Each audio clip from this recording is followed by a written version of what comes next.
Mental toughness that can break through a brick wall. Tammy Barlette has set a new standard of mental toughness that will leave you inspired and determined to break through your own brick wall. Watch this video to follow the story of this courageous female fighter pilot who showed resilience and grit even while pregnant. Tammy is an example of what can be achieved when the mind is strong enough to overcome any challenge. Welcome to the Wellness Driven Life Show. Make sure to subscribe to the YouTube channel and meet us when we're live to ask questions to our incredible guests. And you're about to go on a wellness driven ride.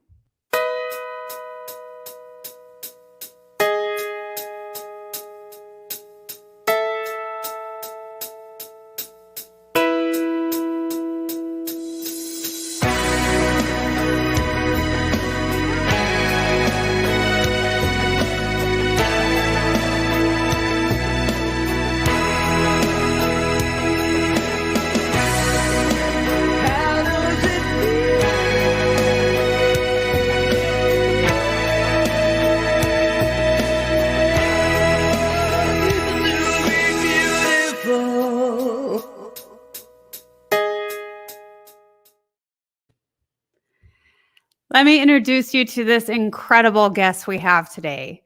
Tammy Barlette, a U.S. Air Force fighter pilot, retired in 2018 as a lieutenant colonel.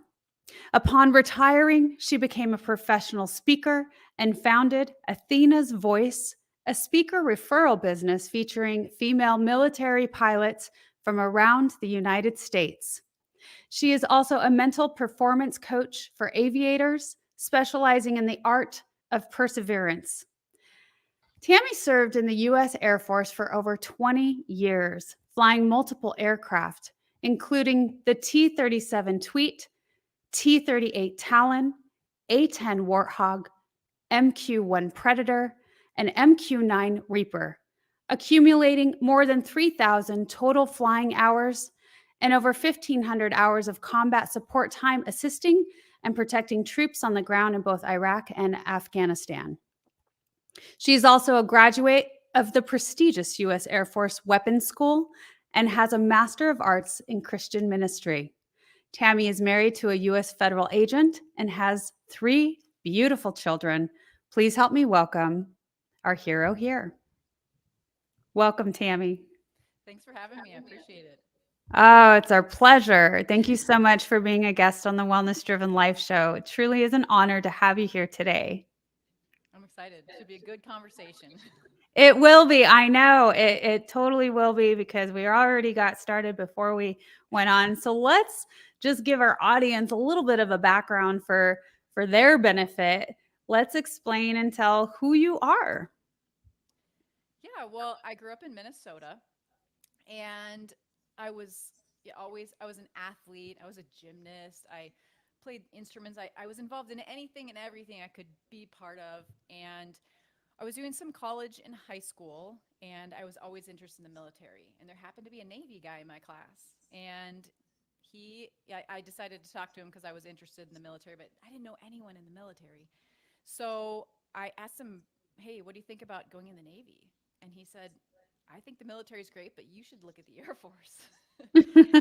And so basically what happened is I went to the University of Minnesota and gave Air Force ROTC a shot. And I never looked back because it was the first time in my life I felt surrounded by people who had like the same goals as me. They were really trying to be good, high quality people. Just I wanted to serve my country. And that was my plan. But of course, as an ROTC student, they asked, do you want to be a pilot? And I hadn't even thought about that because I didn't know any pilots, let alone female pilots. And I ended up pursuing that option because it seemed like an amazing career. I mean, someone who was a tree climber, roller coaster kid, gymnast, it was perfect. So I went into the Air Force and I flew like the multiple aircraft that you listed off. I flew for 20 years. The entirety of my career, I spent most of my time instructing, which I absolutely love. At that time, I got married and had kids and kept going in my career and eventually retired in 2018 and started Athena's Voice, which is the speaking business you mentioned. And here we are today. Yeah. You've done a lot. And, even going into motherhood, just continuing to strive on.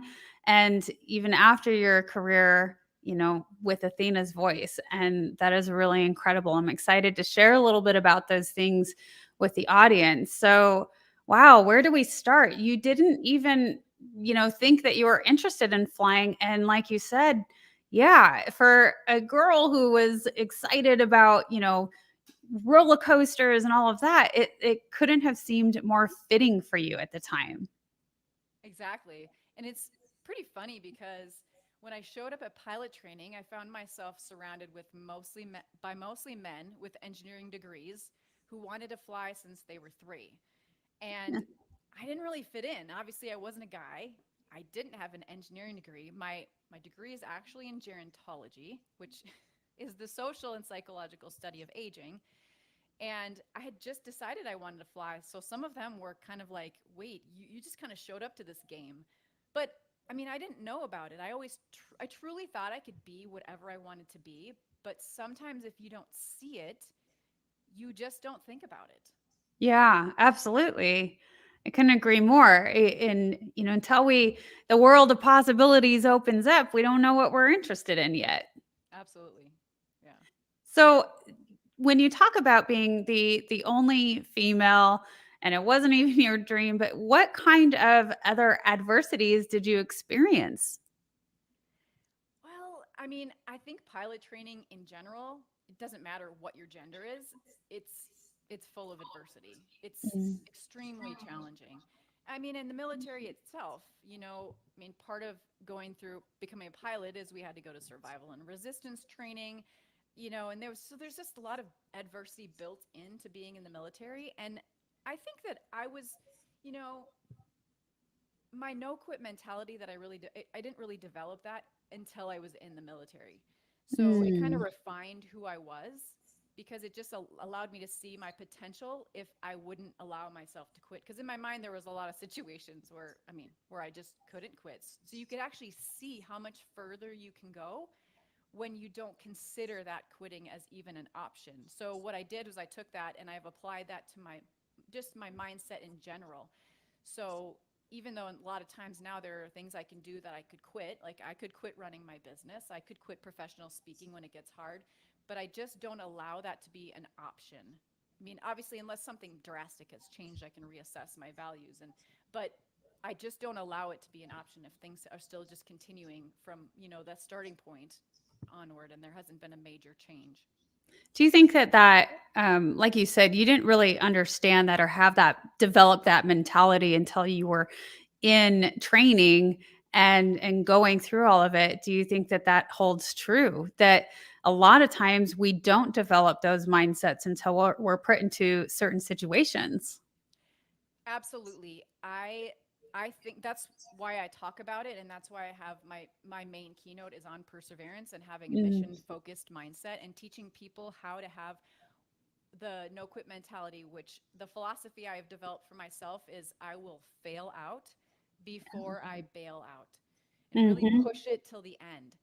And what I say is if you set a solid goal based on your own personal core values using solid goal setting techniques, you set yourself down the path and the challenges you face exceed your expectations, some people will take that as a sign that they're on the wrong path. But I want to challenge people to consider it differently.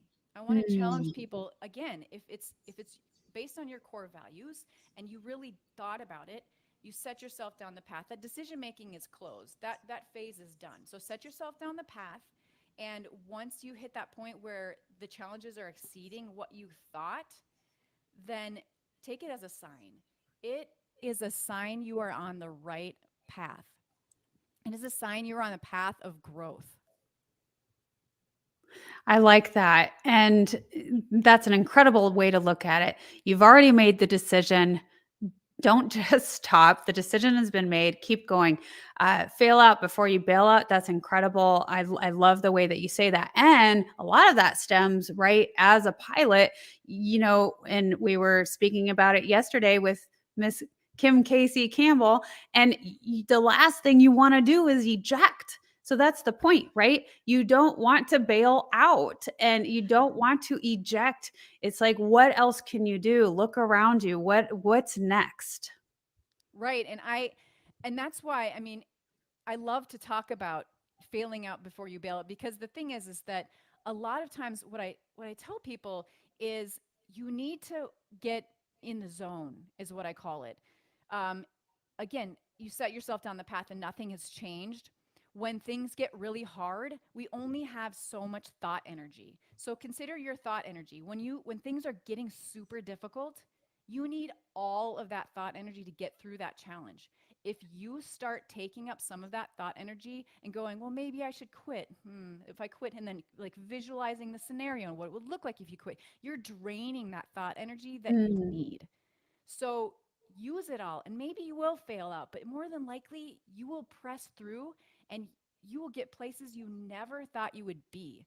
You know, in a plane, you can't just pull over on a cloud and handle a situation. You have to deal with it, and life is the same way. Yeah. Yes. I love that term. You can't just pull over on a cloud and, take a breather, right? You're right. You can't. You're there and you're soaring and you're floating and you got to, roll with that. And I also really like that the thought energy. I like how you describe that, don't waste your time and that energy on those what ifs or those possibilities and negativity, instead what's in front of us. You know, I think so often people don't think about thought energy. They think about, I didn't get enough sleep and I'm tired. But how many times, like, think about scenarios where if you have a routine in the morning, you're kind of going through the motions and you're not using so much of your thought energy. So then you have more. That's why routines are so helpful to us. And I think a really good example is when I'm cooking. If I'm using a recipe, I'm going back to the recipe, making sure I'm doing it right. I keep thinking, thinking, thinking, and it just drains me. But if I'm using a recipe that I've had memorized, it's more freeing. So I think that just gives us a good idea Mm. of how much we have to value our thought energy and where are we wasting our thought energy, because it really does drain us as a whole. That makes me think of, I always refer to it because I used it back when I was, in law enforcement, that we fall to the level of our training. And you're describing having to go back and reference a recipe when you don't have it memorized. It makes me think of that. When you train yourself, consistently, constantly, over and over and over, that's it's ingrained. It becomes Hmm. ingrained. And I think that's the exact same thing with, being able to train our thought patterns. Yeah. It's true. I mean, we really need to focus. I mean, one of the first steps in mindset training is just taking a few days to go, where do my thoughts go? Because we have thousands, like, I don't know, 65,000, I don't know what the number is, but thousands of thoughts a day. And most of them are not good. And when you start thinking negatively, you're looking for negative things. You know, like if I Mhm. tell you to look around your room for blue things, you'll find a bunch of blue things. Yeah. But I can ask you how many red things are you, and you're like, I have no idea, because you weren't looking for that. And it's the same with negative and positive thoughts. So, you know, we really have to be cautious about what are our thoughts. So let's go back to when you were just beginning and you went into this field and you're going through the training. What are some of the things that you started developing and habits to keep moving and forging forward? Well, I think that the first thing is preparation. So, and the Air Force kind of ingrained that into me. When you're in pilot training, you do a ton of preparation. I mean, there's a ton of studying, there's a ton of simulators, but I think some of the biggest preparation was valuable to me was preparing for the unexpected. So the contingencies, the things that could go wrong. And, you know, for someone not in the flying world, it would be something like, okay, do you drive a car? And have you thought about, if you get in an accident, what are you going to do? It's not just, oh, I'll call my insurance company, I call the cops. Like, you're in the moment, like think through like, okay, I just crashed. What's my first step? Okay, am I okay? Is everybody else okay? And think through the step, because that was one of the things that really prepared me to kind of get through adversities. You have to have that solid foundation of preparation. And one of the things we would do in pilot training is these things called stand ups. And they're terrible. And it felt like hazing at the time, but it's not hazing. It really was very valuable. And as a young lieutenant, I didn't always understand. So a stand up was basically all the instructors would sit around the outside, the students were sitting in front of their desks.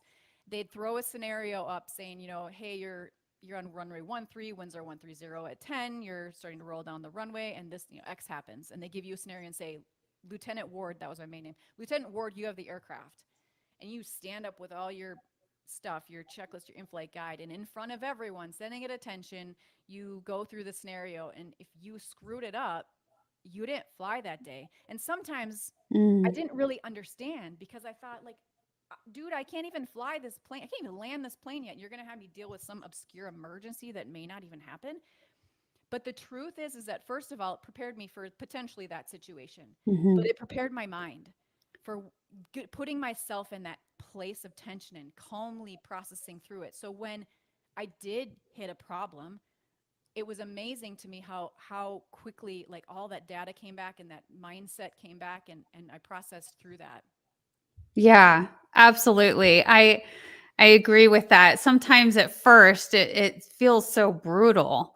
And it's like, why on earth are we doing this? And yeah, it's for the exact reason you said. It really prepares you. It's that preparation piece of it. And it just, it's like a mental toughness, Mm-hmm. that, and it makes you start thinking outside of the box and a lot quicker than you would have otherwise.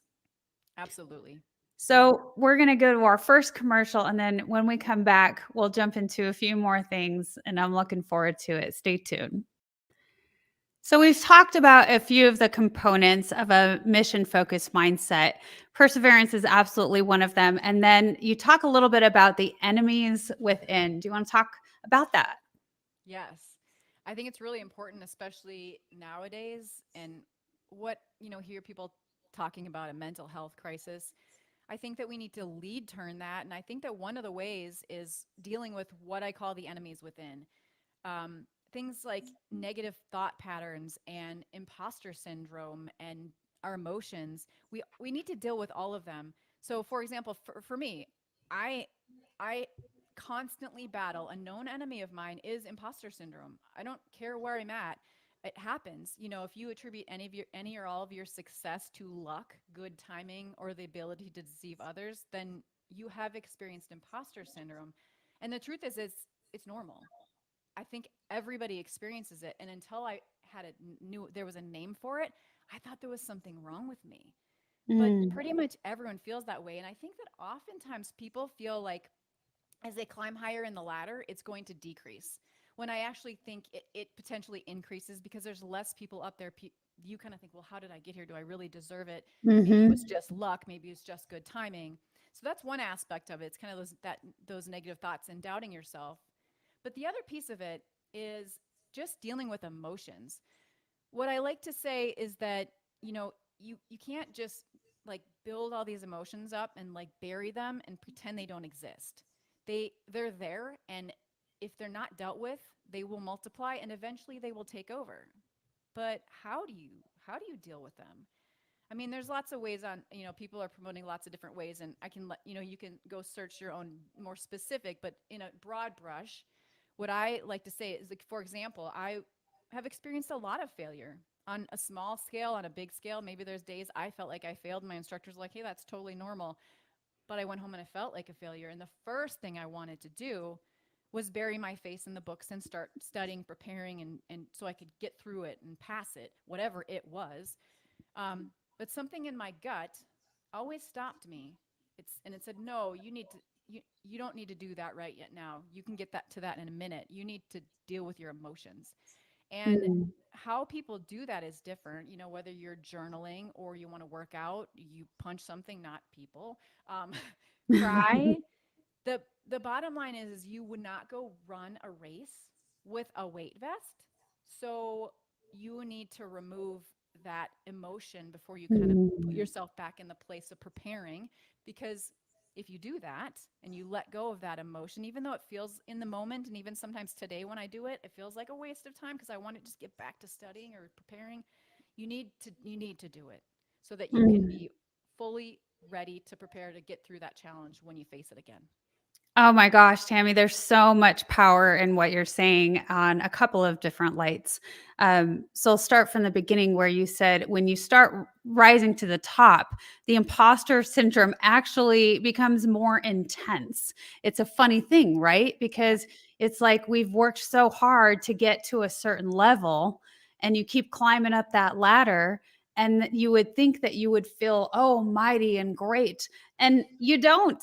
In fact, you feel sometimes that imposter syndrome creep in 10 times worse and you feel like, "Oh my gosh, do I deserve this?" So I wanted to highlight that because I think there's, that really needs to be said. There's so many people out there that really have worked so hard to achieve great things and are experiencing that feeling. And then coming back to, you know, um, feeling like when we get all those emotions built up. I love that you said, just take a moment and deal with that before you work, go into the work, before you go back to studying, before you jump back into life. I think that that's one thing that people don't do either. I think we know that, yeah, you shouldn't bottle up emotions, but actually, making it a priority to take a moment and to release that. And you said it in such a great way. We wouldn't go running with a weight vest on. Not the race, at least. Maybe you'll train that way. Maybe you'll train that way. Yeah, build some muscle. Yeah, but I wouldn't run a race with that on. I don't, that's where I had to really break down because what I did to, a lot of people have always asked me, how did you do all the things that you did? And I'm like, I don't know. Like, I want to use the Nike saying, just do it. But that's not helpful to anybody. So I really had to, Mm. after I retired, I sat down and for a long time, I kind of, what did I do? And that's where I got the three aspects of what I call a mission focused mindset: Yeah. preparation, battling, recognizing and battling the enemies within, and then getting in the zone, just developing that no quit mentality. Yeah, absolutely. Well, let me bring in one comment. I think this refers back to when you start climbing up that ladder. Manley said that's called altitude sickness. So I had to share that. That's a good little laugh. And so tell me, let's go back into the third, getting in the zone. What do you mean by that? Yeah, that really is really owning that fail out before I bail out mentality. So, am I still hard to hear? Do you want me to switch microphones really fast? You could try that. That's fine. How about I go into another commercial? That sounds great. Thank you. Perfect. Hello, everyone. I am Kim Jacobs, the host of The Kim Jacobs Show, and you all know who's right here with me, Dr. Les Brown. How are you, Dr. Brown? I'm blessed and highly favored. Ladies and gentlemen, this is the time you want to give yourself a competitive edge. If you got a message, you have some knowledge or experience, a story, or if you want to do something adventurous and exciting with your life that can increase your credibility, expose you to millions of people, I am encouraging you to have your own talk show. I used to have a talk show. That one talk show catapulted me to another level. Now there are more people watching the internet, as you are aware, than television. Yes. Come on, somebody. That's And right. Dr. Kim Jacobs, she trained people on how to have their own talk show. She will train you how to do that. And now, with me working, partnering with her, now you have the combination of an audience, expansive audience. We have over 4 million people in all of our platforms, and the coaching you need to grow your business, to grow your multi level marketing organization, to draw more attention to yourself in this noisy economy. Go ahead, Kim. So, in the training that I do, Les, I actually do a 6-week training. It's 1 hour per week. And each week I meet with the individuals one-on-one. We go through and we talk about all of the things that's necessary for a show to become a reality. We go from how to actually identify your focus area, what's going to be your ideal customer that's going to be tuning in. We'll talk about how to get guests, how to get sponsorship, how to go about getting your lighting, your branding, and your banners, and everything that you need to know. And guess what, Les? They own their own content at the end of the day. And that's exciting. Now, if you're ready to create a shift in your business and in your life and increase your cash flow, I want you to go to KimJacobsConsulting.com. It's right there on the screen, KimJacobsConsulting.com. You know, people say opportunity knocks on every door. Right. No. Opportunity stands by silently waiting for you to recognize it. So I want you to recognize that this is a time for you. This is an incredible time to have your own talk show. It establishes a level of credibility. Yes. And by being exposed to people on a regular basis, it allows you to strategically begin to impact and attract your audience. She can take you in a place in yourself that you can't go by yourself. So go to KimJacobsConsulting.com. That's KimJacobsConsulting.com. Did I say KimJacobsConsulting.com? Yes, you did. Very good. Make sure you go there and sign up for the coaching, and we're looking forward to working with you. You have something special. You have greatness within you. That's my story, and that's Kim's story, and we're sticking to it. Bye for now. Bye-bye. Okay. Can you hear me? Yes. We're getting in the zone. Yeah. So getting in the zone to me is really just about taking on that bail out before I bail out mentality. And I think this is where a lot of people lose their way, just because I think that they don't stick to it. They, like we talked about earlier, it gets harder than they thought it was going to be. And they think that's that sign. So what do? In my mind, like I said, unless there's a drastic change, the decision-making is done back here. I process through, like, this is in alignment with my core values. Everything is where I want to go. This is what I want to do. And I set myself down that path. And assuming nothing has changed, I just really take that I'm going to get through this mentality. And it doesn't mean I feel like I'm going to every time. I have the quitting thoughts and I have the doubts, but this is the thing. Everybody has those. It's what you do with those thoughts that count. Acknowledge, dismiss, acknowledge, dismiss. We're just not going to give that energy. It doesn't need any energy. You know, we decided back here, this is what we wanted. Yeah. Acknowledge, dismiss. I like that. That's a really good tactic. So, and speaking of, you know, your career and all of the awesome things, I just got to say, I think it's really cool that you have taken so much time to reflect on how you did it, you know, and like you said, you know, how did you do it? Well, just do it. I just did it, you know, but really spending some time to reflect on how do you communicate how you did it, you know, with somebody. That there's something to be said about that. Not a lot of people do that. And I want to bring in some of the photo album that we have here. Let's share a little bit about you and your story and your family. Yeah, there's my family. That's about 2 years ago, but I have 3 kids, and right now they're 15, 14, and 9. They're all very athletic. They're all runners, but the eldest one, she is an 800 runner and a cross country runner. My son is football, and he runs the 400 really well.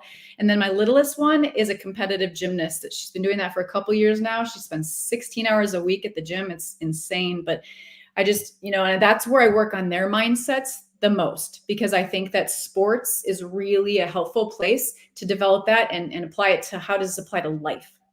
Yeah, you talk a lot about, you know, I think you mentioned it here. Let me find it.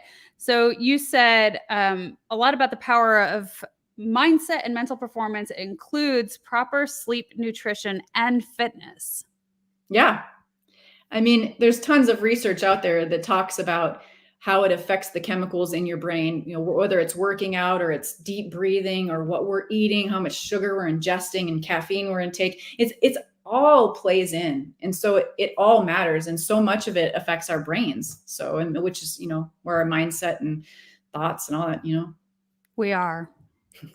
Okay, this is one of the fun parts, and I'm going to get these out so we can see the screen. So these are I was going to say the predators that you, just because I saw that word right in front of me. These are these incredible machines that you had the pleasure of learning, knowing, riding, flying, navigating.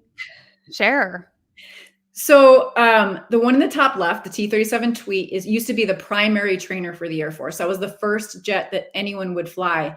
And my first assignment, although I flew that, and then I transitioned to the T-38 Talon, which is the fighter bomber track. And my friends, most of them, we were supposed to go off to fighters, right? But I got assigned to stay back and become an instructor pilot in the T-37 for the first 3 years of my career, which it's an honor and to be selected to come back and instruct. And looking back, it was the best job I ever had, but it was a pause. It was a pause in going to fly these really cool jets. So I did that for several years, and I loved the impact I could make on other people's lives in that platform. And then I went on to fly the airplane that's in the bottom, the A-10 Warthog. So I went to Tucson. I learned how to fly the A-10. That's where I met my husband, who was a Border Patrol agent. And then I spent a year in Korea flying the A-10. Then I came back to Tucson. But in 2006, I had cervical spine reconstruction. And so I transitioned out of that platform and I went into the unmanned planes. So you'll see the two in the middle and the sides are the remotely piloted aircraft. I never thought I would fly remotely piloted aircraft, but it was perfect for me getting married and wanting to have kids and still wanting to make a difference, and having the spine injury. So I did that for, I don't know, 6 to 8 years. I can't remember. And then I ended my career back in the T-38 Talon, the one in the upper right-hand corner. I was a full-time reservist as an instructor pilot for the last 6 years of my life. Again, loving what I did. And what was interesting was that although I did a lot of stick and rudder instruction, I discovered that much of my instructional training was a mindset. It was the mental game. Like, how do you do tough things? How do you get through an emergency? How do you not, freak out when you're flying the plane? And I know that sounds kind of silly, but it's, you can't just, again, pull over in a cloud. So their heads had to be in the game. So that was a lot of what I taught.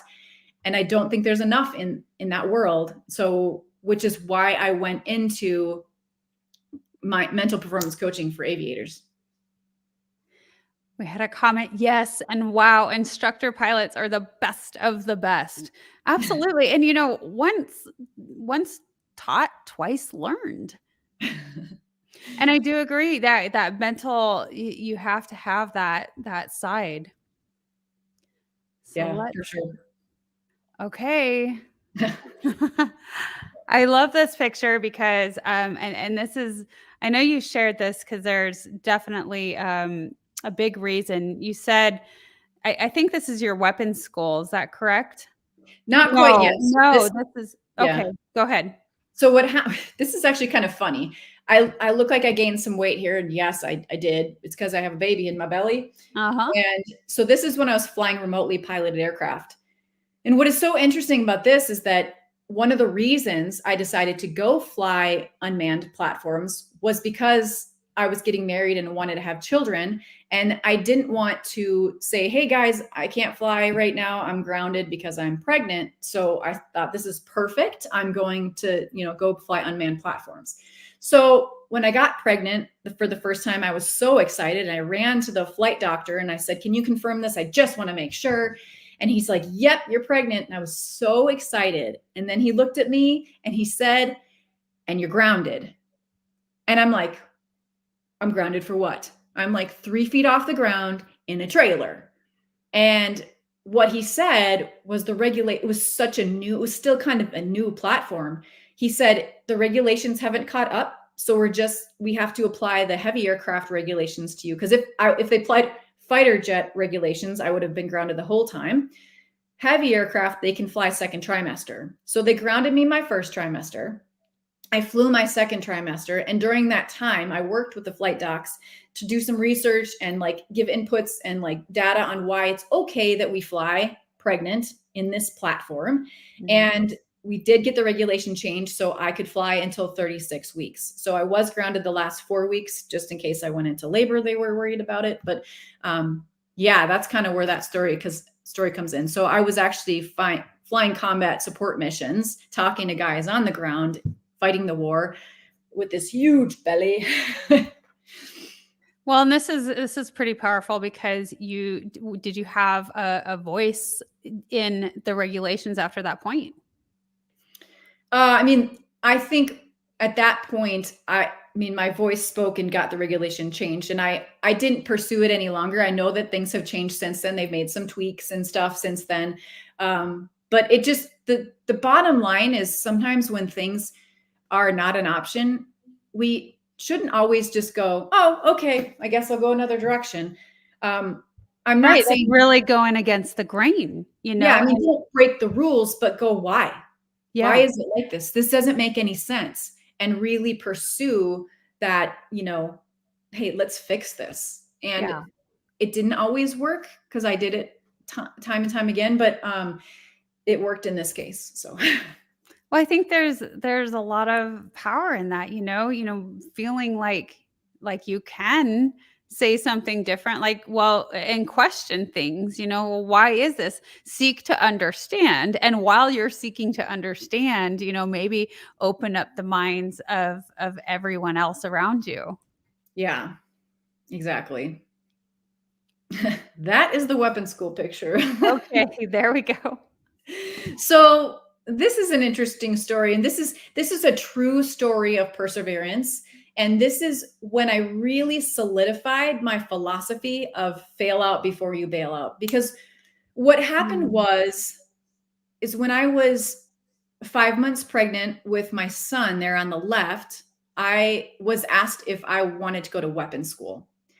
And my immediate response, to be quite frank, was F no. Now, I didn't actually say that. I just thought it. But that's a big thought from someone who rarely swears. It tells you, like, I thought it was ridiculous. There's no way. Because weapons school is essentially the Top Gun of the Air Force. Mm-hmm. It's a really challenging course, and I knew it. And they are asking me if I wanted to go. And I thought, I'm not really me. But, we all have those self-doubt issues, right? So sometimes when we have those self-doubt issues and we're lacking in confidence in ourselves, we need to believe in those who believe in us. I'm going to believe those people who believe in me. So my leadership believed in me. And I went home and I told my husband, and I told him this ridiculous opportunity is, and he looked at me and he said, you have to go. You have to go. You can't turn down an opportunity like this. And he was the second person who said, I believe in you. Because sometimes we don't believe in ourselves. And that's okay, but you have to find the belief somewhere, because sometimes we'll lack it. We can use other people's belief in us. Eventually we will need to build our own confidence. And I did that, but I ended up saying, yes, I want to go. I applied, I got accepted. And then I was in preparation. I was doing all the work, still flying combat missions, ready to go. I mean, I was mentally, I'm doing this. And my leadership called me in and they said, yeah, we didn't really think about the caliber and intensity of weapons school when we asked you to apply. So given your current circumstances, we don't think it's the best interest of the squadron to send you. And I was speechless. But I paused and I basically said, with all due respect, sir, I applied, I got accepted, I'm going. And so good for you. Do you think that was easy? No. Of course not. But I went. And when I showed up, I knew that my own leadership didn't support me at this point. They did at first. But I had already said, I'd gotten the confidence from them in the beginning. The fact that I was pregnant didn't change anything. And I needed people to know that. So I got there. They didn't believe in me. And then when the instructors found out that I had just had a baby 3 months prior, and I had an 18-month-old too, they for sure thought I wasn't going to make it. And additionally, were questioning me as a mom. It's so interesting how Mm. I got questioned, but yet men do this all the time. Mm. But, you know, I'm like, okay, I'm going to disregard what you have to say, acknowledge, dismiss, right? Acknowledge, dismiss. And I just plugged through. And to be honest with you, some of that was probably fuel for on the fire to get me through, you know, to Of show people course. it was possible. And was it hard? It was the most difficult thing I've ever done in my life. I wouldn't take it back, but I don't know if I'd do it again. It was that hard. Yeah. But we did it. And with his support, you know, my family's support, and, you know, we did it. So Wow, what an incredible story.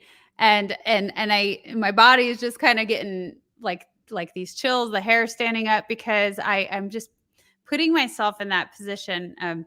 Just coming from a law enforcement background, I kind of understand what it's like when you're in front of your command staff, and you know, asking things or stating your mind or what have you, you know, and wanting to move forward because you're so passionate and you want to be involved and you want to do everything.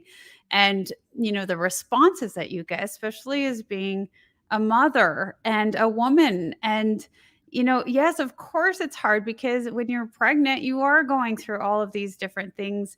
You know, your body is changing, and now you're putting on that mental and physical aspect of that's challenging. So yes, it was extremely difficult. And how brave of you to say, you know, with all due respect, sir, yeah, it you was accepted me.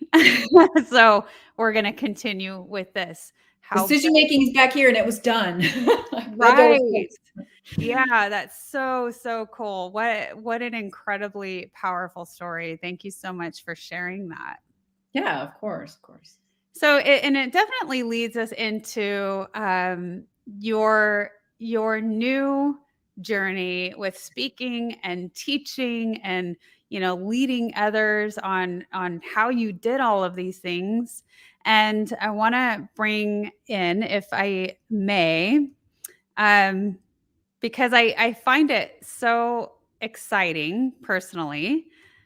I want to share this these photographs.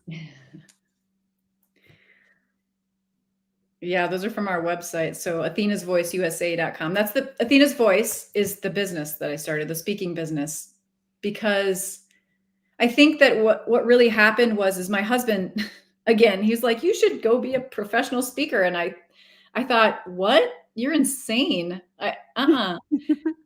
Just to be totally transparent. But then I realized that so many women just quietly go off into the night, and they're humble and don't talk about what they did. And it's hurting people behind us. You know, the way I think of it is I started this business to have more women get their voices out there, because there's just not many of us. And the way I feel like, if you come upon a forest and you want to go through it, you're going to blaze your trail, right? But what's happening so often is women will quietly move on, and they don't share what they did, and their path gets overgrown. And then people have to blaze another trail and another trail. They're not getting much further. So the idea is, let's keep the trail clear. Let's shine a floodlight on it. Let's get you ladies or whoever as far as we got, and then you can go way further, because it's easier to get where we got. And that's really kind of the goal. It's one of the goals of Athena's Voice. But I mean, also the idea that men are out there speaking to both men and women. I think it's important that women are out there speaking to both men and women on leadership and perseverance and diversity and all the things. Yeah, absolutely. I want to make sure that people know where to find this. And I had to share, Tammy, because these photographs are so cool. They're just rocking. They're sexy. They're beautiful. They're Top Gun-ish. You know, they're just wonderful. And so I wanted to share it with everybody. And this website is www.athenasvoiceusa.com. So I want to talk to you a little bit about transitions. I'll bring in a comment. CJ says, this is a really powerful story, and I'm glad I've gotten to hear it. It's awesome how you became a speaker. So many people can hear this amazing story. Thank you. Yes, that goes into sharing the stories and these incredible, what I would call female warriors, all of the things that they have done, and having a voice and speaking their truth and sharing the stories. But when we talk about transitions, it's not easy sometimes to transition out of a field like this, the what's next. And would you say, Tammy, that when these people share their stories, men, women alike, anybody, through a transition like that, when they share their stories, is it easier? Is it easier? Was what easier? I'm sorry. Is it easier when you're transitioning out of this, you're retiring? Okay. And you're moving on to something else. Sometimes I feel like it can be almost an identity crisis sort of situation, where you don't know who you are anymore if you're not working anymore, and these kind of positions in particularly, where you feel really high up. These are positions of power. Yeah. And so when you transition out of that and the what's next, it can be difficult. So in sharing your story, I believe that it makes a transition easier. Yeah, that's true. I think so for sure. What I think is interesting when we talk about transitioning out of specifically something like, being a fighter pilot, people oftentimes do have difficult times with it. I think oftentimes I think back to, and this is going to maybe seem like an interesting transition, but I'll connect it. When I was in a squadron, I was usually the only female or one of very few. And sometimes the spouses were not super fond of me. I think some of it was because I could walk the walk, talk the talk. And oh, by the way, I'm not necessarily like this butch chick. And I'm not trying to be egotistical here at all. It was just the experience I had. A lot of people just didn't like me. Not a lot, a few people just didn't like me. But the thing is, I would get in one specific squadron. I was invited to be part of the spouses group because it was mostly women.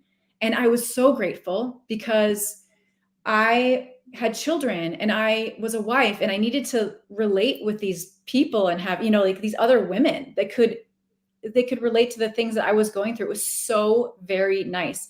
And occasionally I would have an issue, but I think because, people thought I defined myself by my career, but I didn't. When you define yourself by your career, then maybe that would have been more of an issue. But I thought of myself as a mom, as a wife, not as a fighter pilot.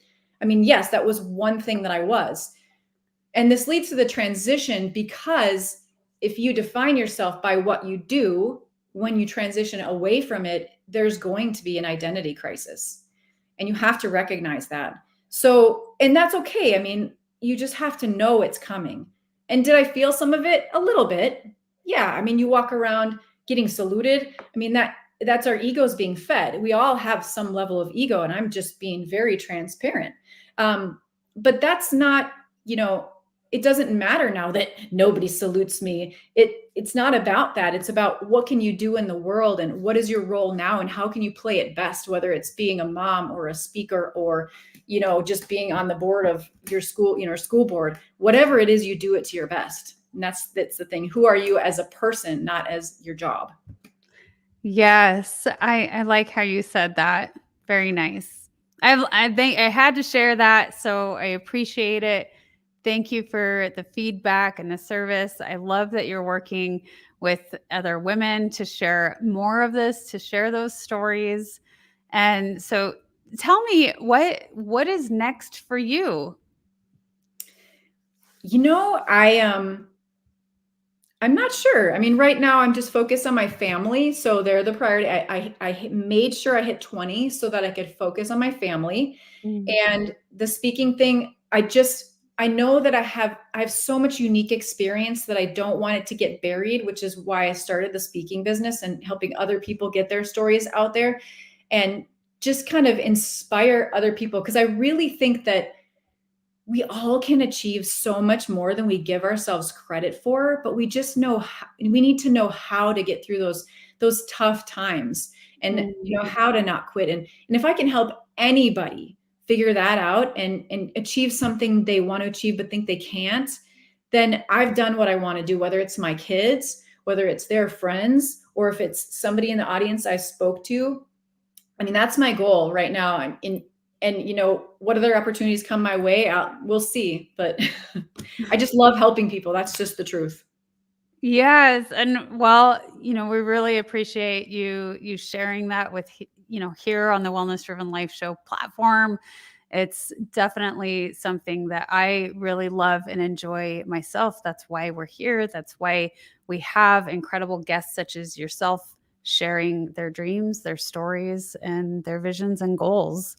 So I want to thank you so much for being a guest on the show. I want to make sure that everybody knows where to find you, how to reach out to you, and also that all of this information is left in the description of the show. So I know there's going to be many of you watching the replay. That's where you find all the juice, all of the connections. So www.tammybarlette.com. That's TammyBarlette.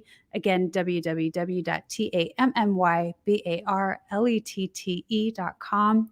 And also, again, athenasvoiceusa.com. That's www.athenasvoiceusa.com, where you can find those beautiful women warriors. And I want to bring in one more comment here. CJ says, I love the way that you have revolved how you do things around your family. That is admirable and inspiring.